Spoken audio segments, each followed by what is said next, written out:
اب جوڑا ہے سورۃ البروج اور سورۃ الطارق، والسماء ذات البروج والسماء والطارق، یہ جوڑا ہے۔ سورۃ البروج بسم اللہ الرحمن الرحیم، اس کا جو پس منظر ہے پہلے اس کو تاریخی طور پر سمجھ لیجئے۔ ہمیر کے بادشاہ جو ہوتے تھے یمن میں، وہ بہت عرصے تک تو وہ عیسائی رہے، لیکن یہ کہ ایک زمانہ درمیان میں ایسا آیا کہ یہودیوں کا ایک بادشاہ جو ہے وہاں پر اس نے اقتدار پکڑا، ذو نواس، اور اس کی حکومت قائم ہو گئی۔ اس نے پھر عیسائیوں کو پرسیکیوٹ کیا، کیونکہ ان کے درمیان دشمنی تو چل رہی تھی۔ جو عیسائی تھے وہ حضرت مسیح علیہ السلام کو، جو ان میں سے اچھے تھے وہ سمجھتے تھے کہ وہ اللہ کے رسول ہیں، جو ان میں سے ذرا یوں سمجھیے کہ غلو کے اندر مبتلا ہو گئے تھے، انہوں نے خدا کا بیٹا مان لیا۔ یہودی کہتے تھے وہ مرتد ہے، جادوگر ہے، کافر تھا۔ تو اب ان کے درمیان صلح کیسے ہو سکتی تھی؟ یہ تو کمال ہے یہودیوں کی ذہانت اور فطانت کا کہ اس وقت انہوں نے پورے کرسچن ورلڈ کو اپنی مٹھی میں لے لیا ہے۔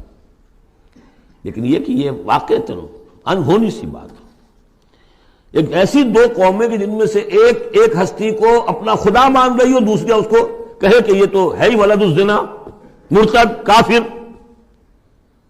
یہ کیسے ایک ہو گئے؟ جادو وہ جو سر چڑھ کر بولے۔ اب اس پر میں نے تفصیل سے تقریریں کی ہوئی ہیں، کتنی محنتیں انہوں نے کی ہیں، کتنی لمبی لمبی پلاننگز کی ہیں، کس طریقے سے کہ پروٹیسٹنٹ مذہب کے ذریعے سے جو انہوں نے یورپ کی حکومتیں تھیں ان میں اپنے لیے براعت حاصل کی، سود حرام تھا، سود کی اجازت لی، پھر جکڑ لیا انہیں اپنے سودی قرضوں کے اندر، پورے یورپ کے اوپر ان کا تسلط ہو گیا۔ یہ سارے کام انہوں نے کیے بڑی مسلسل محنت سے۔ پھر ایلڈرز آف دی زوائن، انہوں نے بیٹھ کر بڑے بڑے، کون تھے وہ ایلڈرز آف دی زوائن؟ سب کے سب جو بینکرز تھے بڑے بڑے، راک چائلڈز اور یہ اور وہ، اور ان سب نے بیٹھ کے پلان بنایا۔ 1897 میں جو پلان بنایا ہے 20 سال کے اندر اندر اس کا پہلا نتیجہ حاصل کر لیا، بالفور ڈیکلیریشن لے لیا برطانیہ سے کہ یہودیوں کو حق حاصل ہے کہ فلسطین میں آباد ہوں، جائیں مکان خریدیں، زمینیں خریدیں، جس کے نتیجے میں 31 برس کے بعد اسرائیل کی ریاست قائم ہو گئی 1948 میں۔ 67 میں اس کی ایکسپینشن ہو گئی۔ اب جو ہونا ہے میں اس وقت اس میں نہیں جانا چاہتا تفصیل میں، ہوا یہ تھا کہ اس وقت پھر بہت سے عیسائیوں کو ذو نواس نے قتل کیا، جیسے ہولوکاسٹ اس وقت ہوا ان کے لیے، اس طریقے سے اس سے کم تر پیمانے پر 20,000 عیسائیوں کو اس نے زندہ جلایا ہے آگ میں۔ اور بڑے بڑا یہ واقعہ حضور کی بعثت سے بہت قریب تھا، یہ 523 عیسوی میں ہوا ہے واقعہ اصحاب الاخدود کا، اور بالکل یعنی سمجھیے کہ یمن میں ہوا ہے جو کہ مکے کے جنوب میں ہے۔ وہ ہے یہ اصحاب الاخدود، بڑی بڑی کھائیاں کھود کر اس میں لکڑی کا ایندھن بھر کر آگ جلائی گئی اور پھر ان کو لے جا کے جو ہے وہاں پر ڈالا گیا۔ والسماء ذات البروج، قسم ہے آسمان کی جو برجوں والا ہے، والیوم الموعود، اور قسم ہے اس دن کی جس کا وعدہ ہے جو آ کر رہے گا، یعنی قیامت کا دن، وشاہد ومشہود، اور قسم ہے اس دن کی جو خود آتا ہے، یعنی جمعے کا دن عام طور پر سمجھا گیا ہے، اور بھی ان قسموں کی مختلف تعبیرات ہیں۔ جمعہ جو ہے خود آتا ہے چل کر ہر گاؤں میں، ہر شہر میں۔ وہ مشہود، عرفہ کا دن جو ہے وہاں پہ آپ کو جانا پڑتا ہے، وہ عرفہ یہاں نہیں آئے گا، وہ عرفات تو وہیں ایک جگہ پر ہوگی جہاں پر کہ حاضری دینی ہوگی۔ یہ ساری قسموں کے بعد اصل بات کیا؟ قتل اصحاب الاخدود، ہلاک ہو گئے وہ کھائیوں والے جنہوں نے کھائیاں کھودی۔ ویسے تو یہ کہ ہلاک ہو گئے وہ جو جلے ہیں، جن کو جلایا گیا ہے، حقیقت کے اعتبار سے ہلاک وہ ہوئے جنہوں نے جلایا ہے۔ یہ تو جلے، ادھر جان نکلی، ادھر گئے اللہ کے ہاں جنت کے اندر۔ اور ان کا جو حشر اب ہوگا تو وہ تو اصل میں تو ہلاک تو یہ ہوئے ہیں۔ قتل اصحاب الاخدود النار ذات الوقود، وہ آگ جو بڑی ایندھن والی تھی، بڑی ایندھن سے جلائی گئی تھی، اذ ہم علیہا قعود، جبکہ وہ اس کے کناروں پر بیٹھے ہوئے تھے، وہم علی ما یفعلون بالمؤمنین شہود، اور جو کچھ وہ کر رہے تھے اہل ایمان کے ساتھ اس دیکھ بھی رہے تھے، نظارہ کر رہے تھے۔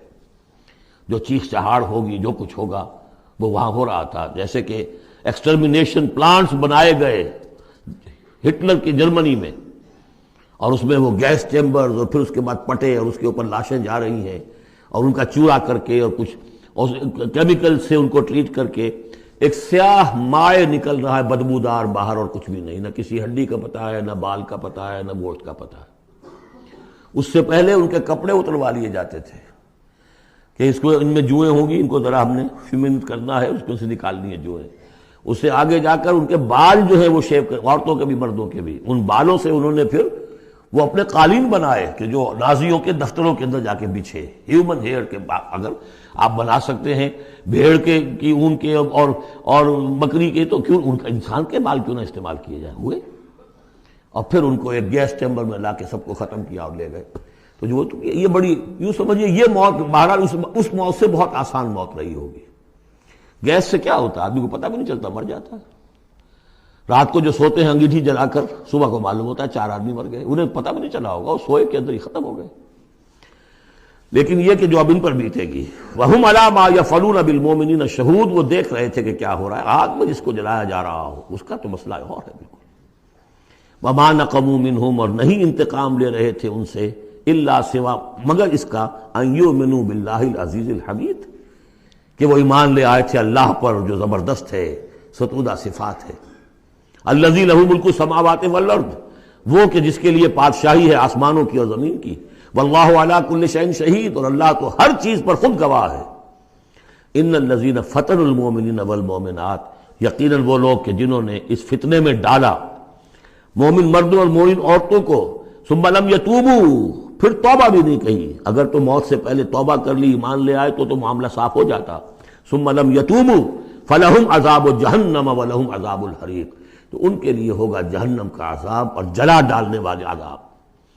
ان الذین آمنوا وعملوا الصالحات، اس کے برعکس وہ لوگ جو ایمان لائے اور جنہوں نے نیک عمل کیے، لہم جنات تجری من تحت الانہار، ان کے لیے وہ باغات ہوں گے کہ جن کے نیچے نہریں بہتی ہوں گی. ذالک الفوز الکبیر، وہ ہے اصل بڑی کامیابی. ان بطش ربک لشدید، یقیناً تیرے رب کی پکڑ بڑی سخت ہے. وہ حلیم ہے، رسی دراز کرتا ہے. وہ رسی دراز کرنے کا تذکرہ اگلی صورت میں آئے گا، لیکن یہ کہ جب پکڑتا ہے تو ان بطش ربک لشدید. انہ هو یبدئ و یعید، وہی ہے جو پہلی مرتبہ پیدا کرتا ہے وہی اعادہ کرے گا. جب پہلے بنایا وہ بعد میں تو نہیں بنائے گا. وہو الغفور الودود، وہ بخشنے والا بھی ہے، محبت کرنے والا ہے. ذو العرش المجید، بڑے عرش والا ہے، بڑی شان والا ہے. فعال لما یرید، جو ارادہ کر لے کر گزرنے والا ہے. اس کے ارادے کے آگے کوئی رکاوٹ نہیں ڈال سکتا. هل اتاک حدیث الجنود، کیا تمہیں نہیں پہنچ چکی ہیں خبریں لشکروں کی؟ فرعون و سمود، فرعون کے لشکر، قوم سمود کے لشکر. بل الذین کفروا فی تکذیب، لیکن یہ کافر جو ہیں یہ تکذیب ہی کرتے رہیں گے، جھٹلاتے ہی رہیں گے. واللہ من ورائہم محیط، جبکہ اللہ نے ان کا احاطہ کیا ہوا ہے، اللہ ان کو گھیرے میں لیے ہوئے ہے. بل هو قرآن مجید فی لوح محفوظ، یہ تو قرآن مجید ہے، بہت بزرگ اور بہت باعزت قرآن جو ہے لوح محفوظ میں، اصل وہاں ہے. اب یہ تیسری مرتبہ پھر آ گیا. کتاب مکنون سورہ واقعہ میں، انہ فی ام الکتاب لدینا لعلی حکیم، بل هو قرآن مجید فی لوح محفوظ فی صحف مکرمۃ مرفوعۃ مطہرۃ بایدی سفرۃ کرام بررہ. 4 مقامات ہیں جس میں بتایا گیا اصل قرآن وہاں ہے.